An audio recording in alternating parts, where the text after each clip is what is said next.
What have you replaced booze with? You gotta. I'm a big weed head, man. Are you smoking a lot of weed? No, I just eat edibles 5 days a week. You don't like to smoke because of the inhalation in the lungs? Yeah, I just I like edibles because it's such a simple thing, and also you don't smell like smoke. And You take them in the morning?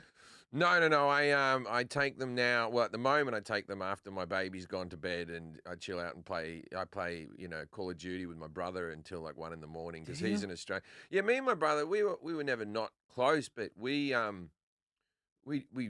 talk every 2 weeks for 5 minutes. A pretty basic old conversation. Sounds like brother sister. Yeah, you know what I mean. Stuff. Like, yeah. how you doing? You're good. Good to hear. Whatever. Mm-hmm. And since COVID, we started playing Call of Duty with each other about 4 or 5 nights a week, and you just chat so freely because you're like, oh, there's a guy behind there. There's a guy behind there. So how's the kids? Oh, yeah. Oh, she's finishing school. Oh, I just got shot. But you get more across that way because it's real chit chat. It's like you're in a car talking to each other. Yeah, that's actually interesting. That's the way to bond brothers in the world. And so me and him had never been closer. How old are you? What's the age separation? He's 4.5 years older than me. Okay. And so me and him play Call of Duty every night. I don't know how. What was I talking about before? I get high. You get high, shit. I get high and play Call of Duty.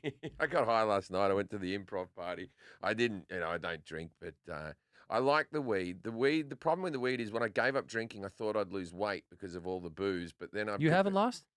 No, I'm about 10 pounds heavier than I normally am on TV. If I'm on TV, I like to be 10 pounds lighter. I have a TV weight in my head that no one else. So Hollywood. That no one else knows that I know. Yeah, that's your dirty little secret. Oh yeah. No, before I do a special, I starve myself. I lose 10 pounds in 2 weeks. What do? You just don't eat food at all? 500 calories a day. Get a colonic? Yeah, 500 calories a day, and I just do that. You ever got a colonic? You ever got the booty clean? I have done it once, but I got such bad hemorrhoids. Everyone can just leave that the fuck alone now.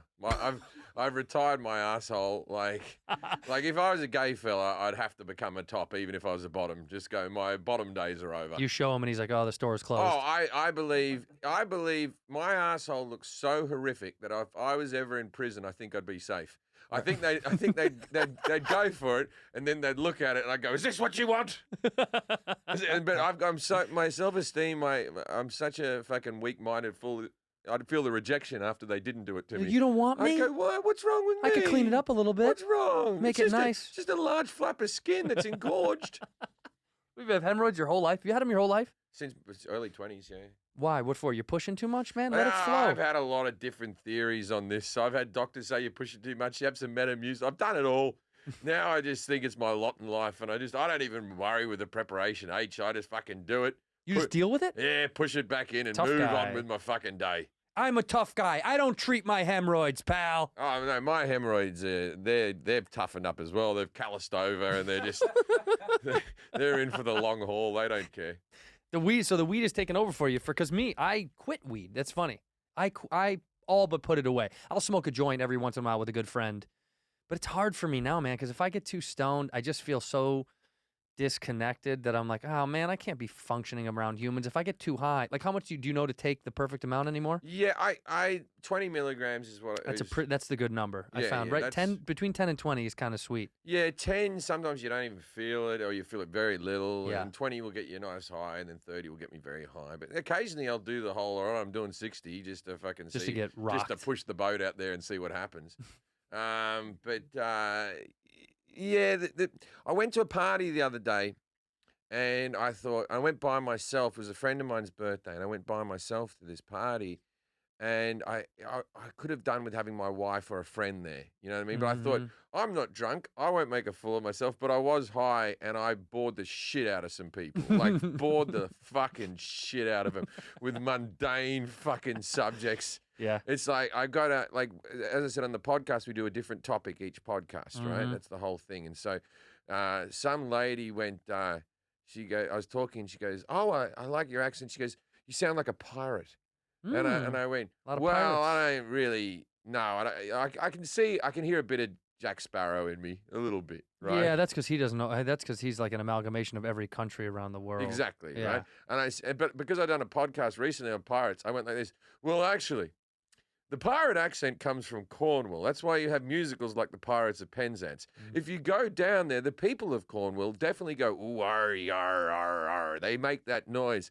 And then I kept on going on, and then someone walked up and went, hey, how are you guys doing? And this girl went, Wonderful. I'm learning so much. I was like, oh God. Just loading the bullets in her gun. Yeah. No, it's great. Keep telling that story about pirates.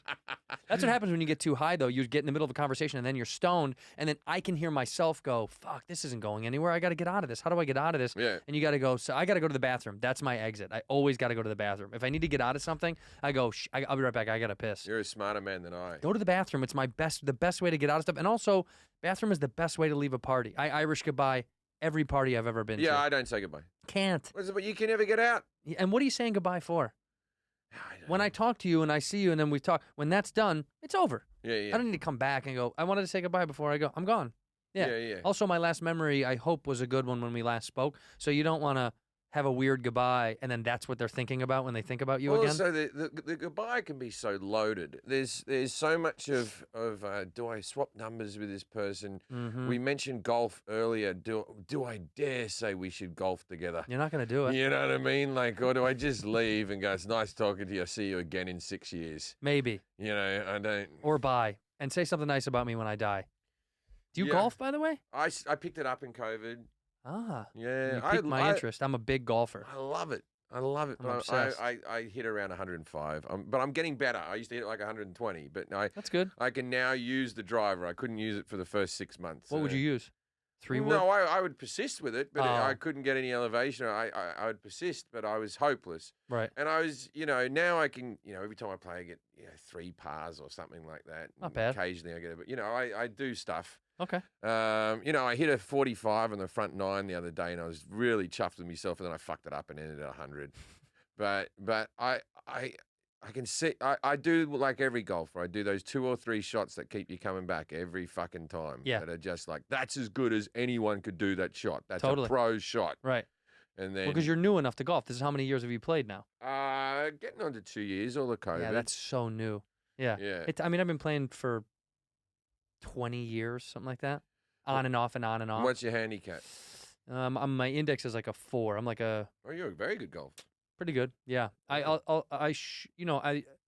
the place I usually play at, I'm a 7 at that club. My index is a 4 across the board of all the, the USGA, whatever that, people that don't know who don't care.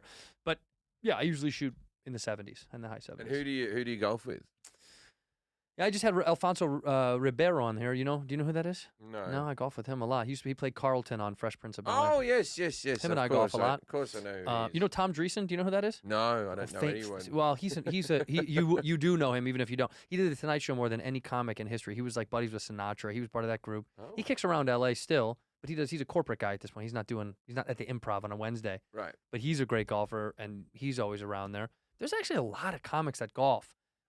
Bert Kreischer talked about starting a golf comedy thing, and it fell through because of COVID. It was literally at the beginning of COVID we had joked about, let's do a tournament get-together thing. And all of these guys responded who golfed, and there was a lot of comics that golf. Yeah. Chris Porter. There's a ton of dudes. Brad Williams, but Brad Williams is an excellent golfer. He's a really good golfer, yeah. Yeah, do you play with him? I played once with him. He's very good. Yeah. There was probably 20, 25 golfers. Nate Bargatze's a huge golfer. He's obsessed. Nate's meant to be excellent. Yeah, he's obsessed. Yeah. That's to a degree where he put a sim in his house. Yeah, I started sort of, with a couple of friends who had also started, so we're all sort of at the same level. Forest Shaw. But were you an athlete when you were a kid? No. No. I'm one of the most uncoordinated people in the world, but I'm also one of the most competitive people in the world, which is not a great combo. Terrible. Yeah. Yeah. Like if you're as uncoordinated as me, you want to be a bit sort of like a bit more casual about winning. Yeah.